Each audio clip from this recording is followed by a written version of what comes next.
Buenas noches, ¿qué tal? Soy el doctor Octavio Malquita Guada, médico residente de segundo año de la especialidad de Medicina de Emergencia y Desastres.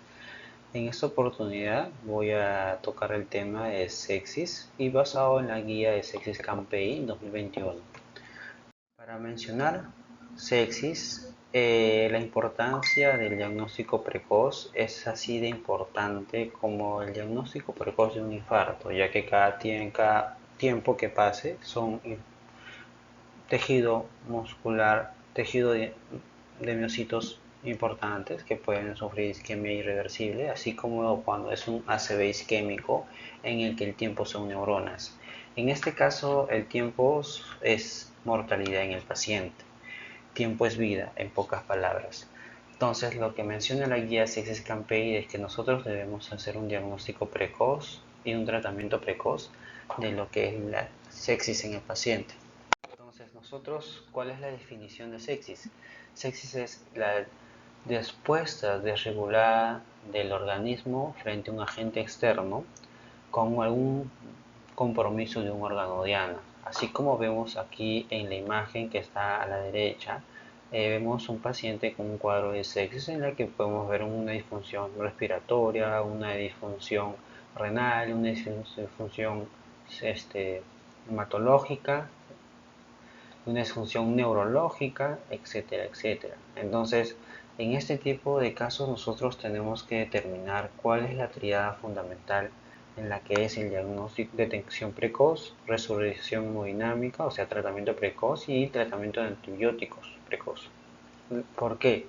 Ya que nosotros hacemos todos estos parámetros, vamos a disminuir la mortalidad en el paciente de una manera considerable y poderle salvar la vida prácticamente en el entonces, ¿con qué herramientas nosotros contamos en la emergencia para poder nosotros saber si el paciente tiene algún grado de infección y así algún grado de mortalidad?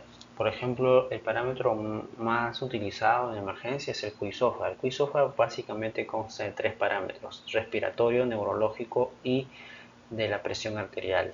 En la parte respiratoria, el paciente tiene que constar una frecuencia respiratoria mayor o igual a 22. En la parte neurológica va a constar un estado de Glasgow menos o igual a 13. En la parte de la presión arterial, el paciente va a encontrar una presión sistólica menor de 100 milímetros de mercurio.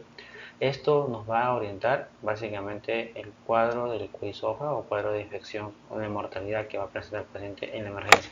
Otro parámetro utilizado, el CNIU-2, es uno de los parámetros más actualizados y que consta de 7 parámetros que nosotros los vamos a encontrar de primera instancia, que no necesitan ningún parámetro de laboratorio a la espera de un resultado de auxiliar. Entonces, por ejemplo, consta de la frecuencia respiratoria, la saturación de oxígeno, si el paciente es dependiente o no de oxígeno, si hay una presión arterial sistólica, la frecuencia cardíaca, el nivel de conciencia y la temperatura. Como vemos, son parámetros que nosotros podemos obtenerlo de primera línea en la atención primaria del paciente. ¿Esto por qué? ¿O qué sirve el NIUS2? El NIUS2 nos va a servir para más o menos saber nosotros de cuán precoz y de cuán importante, cuánto de nosotros tenemos que monitorizar en el paciente. Y si el paciente tiene mayor riesgo, ya que mayor monitoreo, obviamente el paciente es un paciente inestable que necesita ser monitorizado constantemente. Ahora, si nosotros ya tenemos la alta sospecha de que tiene una infección, tenemos que confirmar si tiene alguna disfunción orgánica. ¿Y cómo nosotros determinamos si tiene una disfunción orgánica? Ya aquí vienen los exámenes auxiliares, que vamos a hacer el SOFA. El SOFA básicamente consta de un compromiso respiratorio en el que vamos a encontrar un PAFI menor de 400, un compromiso hematológico en el que nosotros vamos a encontrar un consumo de plaquetas que es menos de 150. Ojo, aquí no ve el parámetro de la leucocitosis como normalmente algunas personas tienen entendido, pero no. Aquí nosotros vemos el consumo de plaquetas, que es lo que resalta la guía de Sepsis Campaign. Otro, la disfunción hepática, en la que nosotros vamos a encontrar los parámetros de bilirrubina elevados, ¿no? A partir de 1.2 hacia arriba. La presión arterial, en la que nosotros vamos a encontrar que hay una presión arterial media menos de 70 y algunos usos de vasoactivos que ya nos están orientando que hay una disfunción en la parte del endotelio vascular, ¿no? en lo que es el estado de conciencia, en la que vamos a encontrar cuando un puntaje menor de 11 ya es un paciente, perdón, un puntaje menor de 13, en la que el paciente ya hay un compromiso neurológico y una disfunción renal en la que ya la tasa de filtración glomerular disminuye y o se interpreta con la creatinina. Entonces, estos parámetros que nosotros acabamos de mencionar nos van a mencionar si tiene alguna disfunción orgánica. Y esto, si es que tiene alguno o dos o más de estos parámetros, ya nos está orientando que tiene un cuadro de infección y tiene alguna disfunción orgánica. Entonces, este paciente ya tiene criterios de sepsis. Entonces, una vez diagnosticado este paciente con sepsis, nosotros tenemos de iniciar de manera precoz la terapia antibiótica. Pero a veces nosotros no debemos esperar más de 2 horas, ya que lamentablemente algunos de estos parámetros demoran mucho en lo que es el resultado del laboratorio, excepto lo que es la gasometría, en la que nosotros vamos a ver un compromiso respiratorio, pero no todos los pacientes cursan con un compromiso respiratorio.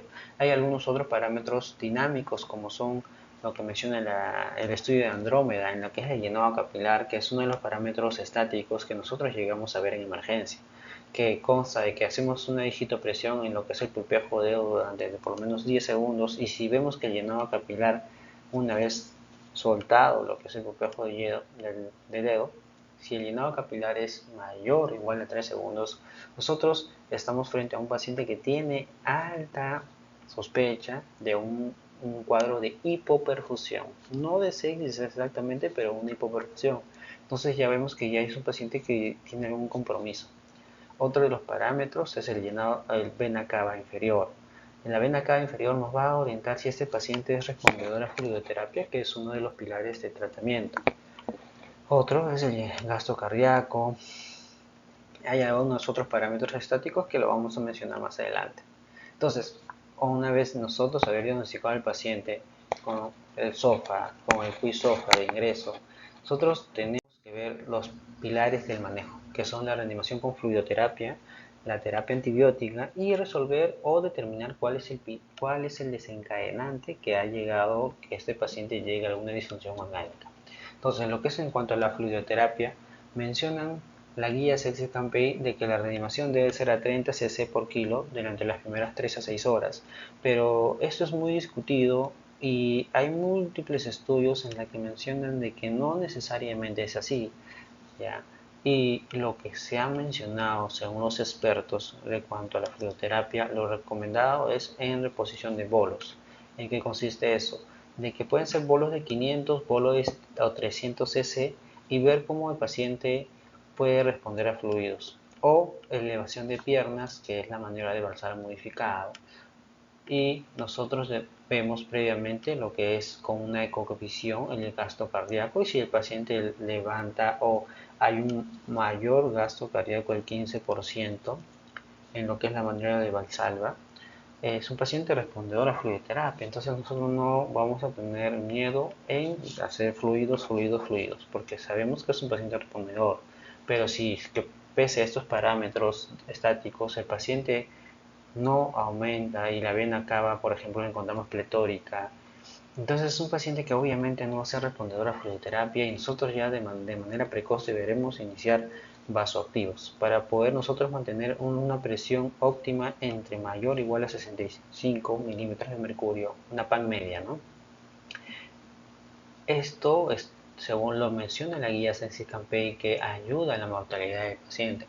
Entonces, mientras nosotros de manera precoz determinemos que un paciente no es respondedor a fluidoterapia y iniciemos vasoactivo, el paciente va a tener menor mortalidad. Lo segundo es el inicio de terapia antibiótica. Nosotros debemos iniciar de manera precoz, sí o sí, la terapia antibiótica, independientemente si eso no responde a la fluidoterapia.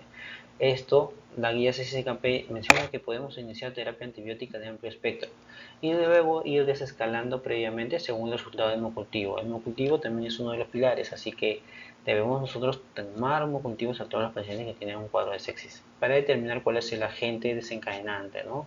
Ver si es un gran positivo, gran negativo, etcétera, etcétera. Ok, pero esto, la guía menciona de que el hemocultivo no debe retrasar el inicio de terapia. Si nosotros no contamos con un dosaje hemocultivo o el hemocultivo va a demorar, nosotros no debemos esperar el hemocultivo para poder iniciar la terapia antibiótica. ¿Ok? Y determinar la causa es básicamente pues cuál ha sido el foco desencadenante, si es respiratorio, digestivo, urinario o un cuadro neurológico como una MEC, etcétera, etcétera. Listo. Entonces, en cuanto a lo que es el tratamiento de soporte, ya les mencioné la fluidoterapia.